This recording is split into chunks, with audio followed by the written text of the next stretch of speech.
ओने वाला ना हो जावला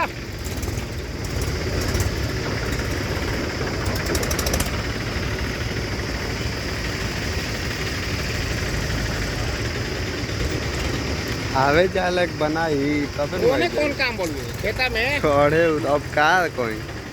ओजे का काटे के हां हैं हां देखो नहीं खे पता देखो हो एकरा में काटे के बा ए छोटे